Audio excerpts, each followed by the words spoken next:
तो बारे में बात करते हैं धार्मिक शिक्षा। गांधी जी का जीवन दर्शन धर्म से अनुप्रमाणित एवं उनका मानना था कि धर्म रहित जीवन रडार रहित पानी में जहाज के समान है, लेकिन वह सांप्रदायिकता के खिलाफ थे।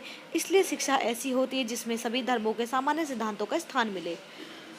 सह शिक्षा। गांधी जी सह शिक्षा के बारे में खुले विचारों के थे। उनके अनुसार निम्न प्राथमिक व उच्च प्राथमिक स्तर तक सह शिक्षा जरूरी है। किशोरावस्था में माता पिता के कई विकल्प थे, वे अलग अलग शिक्षकों के बारे में बालक बालिकाओं को शिक्षा दिलवाएं। उन्होंने कहा, सह शिक्षा का प्रश्न खुला खुला छोड़ दिया गया है। यह समय है कि भावना के अनुसार स्वयं नियमित हो जाएं। महात्मा गांधी प्रयोगवादी थे। उन्होंने अपने शैक्षिक दर्शन को मूर्त प्रदान करने के लिए 1937 में वर्धा सभा शिक्षा सम्मेलन में बुनियादी नए तालीम शिक्षा योजना को प्रस्तावित किया। इनके पीछे उनका तर्क था, वर्तमान ब्रिटिश शिक्षा विदेशी संस्कृति पर आधारित है और भारतीय संस्कृति को इन्हें पूर्ण बहिष्कृत कर दिया। इनका मन हृदय कोई प्रभाव नहीं पड़ता, इसके लिए स्थान नहीं था। तो गाइज आप इसको पढ़ लीजिएगा, सारा है। अगर गाइज आपको मेरी वीडियो अच्छी लगती है तो please like share and comment and subscribe my channel. Thank you for watching my video. Guys ये कुछ क्वेश्चंस हैं, इन्हें भी देख लीजिएगा।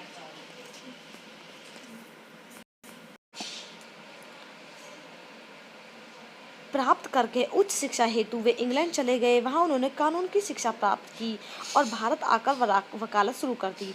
1893 में मुकदमे के लिए दक्षिण अफ्रीका गए और भारतीयों की दशा में द्रवित होकर समान सुधार का संकल्प लिया। 1914 में भारत लौटे एवं भारत की स्वतंत्रता को मुख्य लक्ष्य बनाकर राजनीति में प्रवेश किया। सत्याग्रह के शस्त्र से अनेकानेक आंदोलन में सक्रिय भागीदारी की और भारतीय जनमानस में राष्ट्रपिता की छवि के रूप में उभरे। उनकी सफलता का प्रमाण असहयोग आंदोलन, भारत छोड़ो आंदोलन था, जिसने अंग्रेज का भारत से जाने पर मजबूर कर दिया। इस प्रकार निरंतर सामाजिक विसंगतियों से संघर्ष करते एवं राजनीतिक नेतृत्व प्रदान करते हुए 30 जनवरी 1958 को पंचतत्व में विलीन हो गए। कुछ इम्पोर्टेंट पॉइंट्स हैं। 1914 में टाल स्टाय आश्रम की स्थापना की। 1915 में साबरमती आश्रम की स्थापना की। 1930 में नमक सत्याग्रह किया। 1919 में सत्याग्रही पत्रिका का संपादन शुरू किया। यंग इंडिया, हरिजन भूदान यज्ञ उनके संपादित पत्र थे। शिक्षा का अर्थ। गांधी जी के अनुसार शिक्षा का अर्थ है बालक और मानव शरीर, मस्तिष्क और आत्मा में श्रेष्ठतम को समग्र रूप से बाहर निकालना। स्पष्ट है कि राष्ट्रपिता शिक्षा को मानव का आध्यात्मिक, बौद्धिक, शारीरिक, योग्यात्मक और बाह्य रूप में प्रकट करने वाली प्रेरक शक्ति मानते थे। शिक्षा के उद्देश्य। आत्मनिर्भरता शिक्षा का मुख्य परिणाम हो, इससे दृष्टिगत रखकर गांधी जी ने व्यावसायिक शिक्षा को विशेष महत्व दिया। उनका कहना था, शिक्षा को बेरोजगारी के विरुद्ध एक प्रकार का बीमा होनी चाहिए। जब समाज का प्रत्येक व्यक्ति आत्मनिर्भर होगा तभी समाज खुशहाल हो सकता है। पुनः गांधी जी ने लिखा, 14 वर्ष की आयु पर बालक 7 वर्षीय कोर्स को पूर्ण करने के पश्चात कम से वाली इकाई हो जाना चाहिए। अब गरीब बच्चे अपने माता पिता के सहायता मार्ग स्वयं आगे आते हैं। उनके मस्तिष्क के पीछे अनुभूति होती है कि हमारे माता पिता क्या खाएंगे, क्या वो मुझे खाने में देंगे। इसलिए शिक्षा का सीधा संबंध जीविका उपार्जन से होना चाहिए। तो गाइस महात्मा गांधी के अनुसार सांस्कृतिक उद्देश्य। प्रत्येक भारतीय के व्यवहार में संस्कृति परिलक्षित होनी चाहिए। इसलिए महात्मा गांधी जी शिक्षा को संस्कृति से जोड़ने वाली कड़ी थे। उनका मत था, मैं साक्षरता की अपेक्षा शिक्षा में सांस्कृतिक पक्ष तो अधिक महत्व देता हूँ। सांस्कृतिक नींव प्राथमिक वस्तुएं। चारित्रिक विकास। गांधी जी का मानना था, समस्त ज्ञान का परिणाम चरित्र निर्माण होना चाहिए। शिक्षा में उन सभी बातों को शामिल किया जाए जो व्यक्ति को सदाचारी बनाए। उन्होंने कहा, यदि हमसे कोई पूछे कि जब भारत स्वतंत्रता प्राप्त कर लेगा आपका शिक्षा के संबंध में क्या उद्देश्य होगा, तो मेरा उत्तर है चरित्र निर्माण। तो गाइस आध्यात्मिक विकास के बारे में करते। गांधी जी का दर्शन सत्य व ईश्वर पर आधारित था। उनका मानना था, शिक्षा ऐसी हो जो बच्चे को परम सत्ता से जोड़े, उन्हें उनके स्वरूप के बारे में जानकारी दे। तो गाइस बात करते हैं शिक्षण विधि। पाठ्यक्रम आप लोग पढ़ लीजिए, इम्पोर्टेंट नहीं है। महात्मा गांधी तत्कालीन प्रचलित शिक्षण विधियों से संतुष्ट नहीं थे। उनका मानना था कि शिक्षण विधि ऐसी हो जिसमें बालक सक्रिय हो, निरीक्षण करे, प्रयोग करे, अनुसंधान स्वाध्याय करे और अंत में उसके व्यवहार आचरण में आत्मसात कर ले। शिक्षक को बच्चों पर पुस्तकीय बोझ लादना नहीं चाहिए। प्रश्नोत्तर, वाद विवाद, भाषण, भ्रमण, स्थानीय उद्योग के माध्यम से पढ़ना सर्वोचित है। शिक्षा का माध्यम मातृभाषा हो।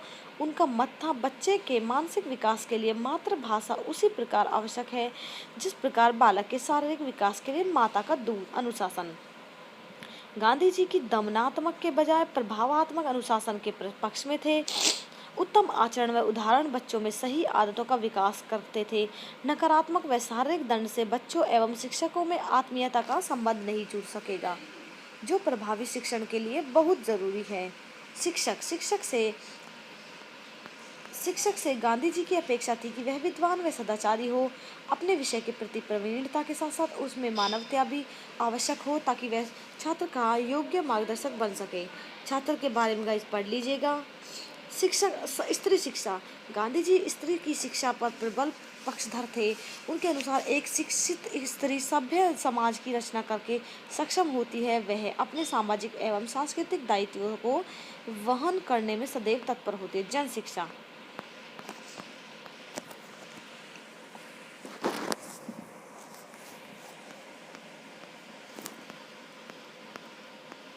जन शिक्षा। गांधी जी देश की गरीबी से परिचित है, इसलिए शिक्षा की मुख्य धारा से वंचित भारतीय जनों के लिए प्रौढ़ शिक्षा की व्यवस्था का सुझाव दिया।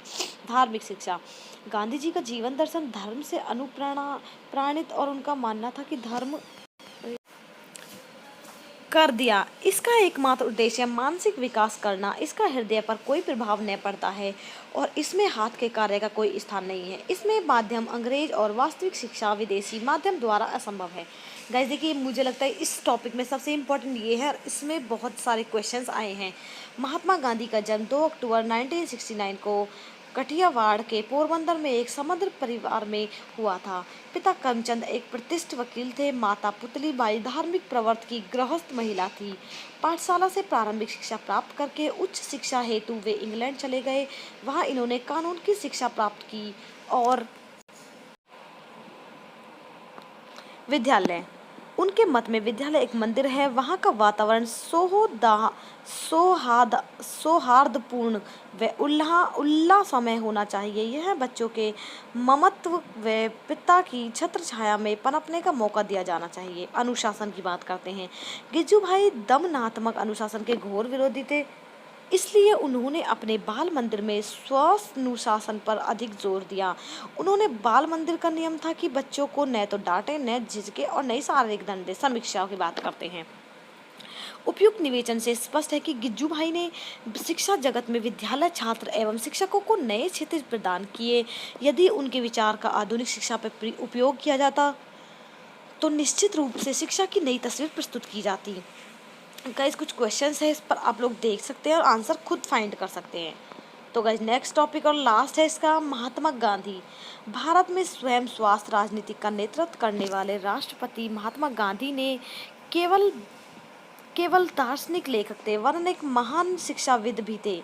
उनकी शैक्षिक विचारधारा के मूल में भारतीय संस्कृति, जैसे कि उनका मत था, तत्कालीन वर्तमान शिक्षा विदेशी संस्कृति पर आधारित है और भारतीय संस्कृति को इसने पूर्णतः हाँ तो गाइस अब बात करते हैं शिक्षण विद्या।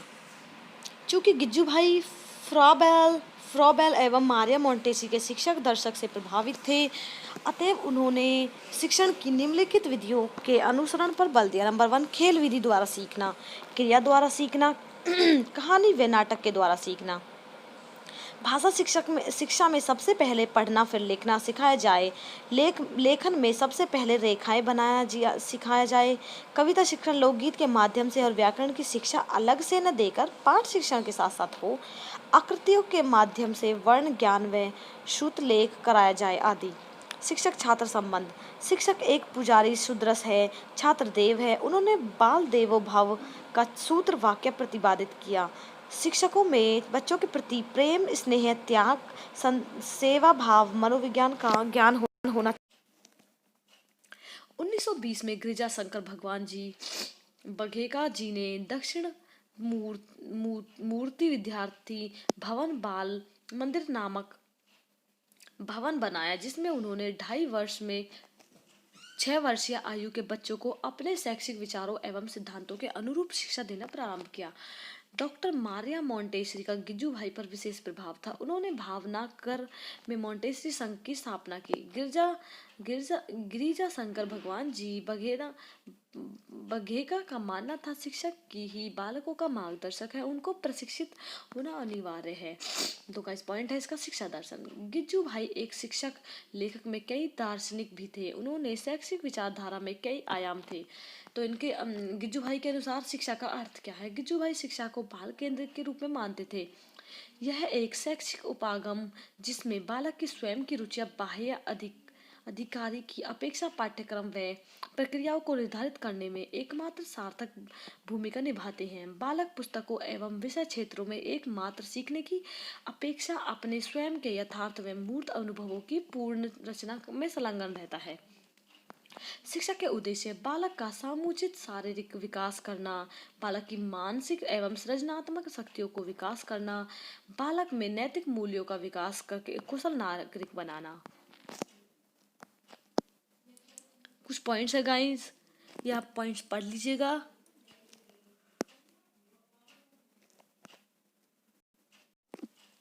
में गिरजा शंकर भगवान जी बेदका का अमूल्य योगदान रहा। इस महान विचारक का जन्म 15/10/1885 को सौराष्ट्र के चिंतल गांव में हुआ था।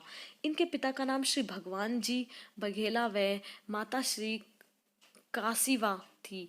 माता पिता के धार्मिक स्वभाव का बालक गिरजू भाई पर भी पड़ा। उनकी प्रारंभिक शिक्षा विद्यालयों में संपन्न हुई।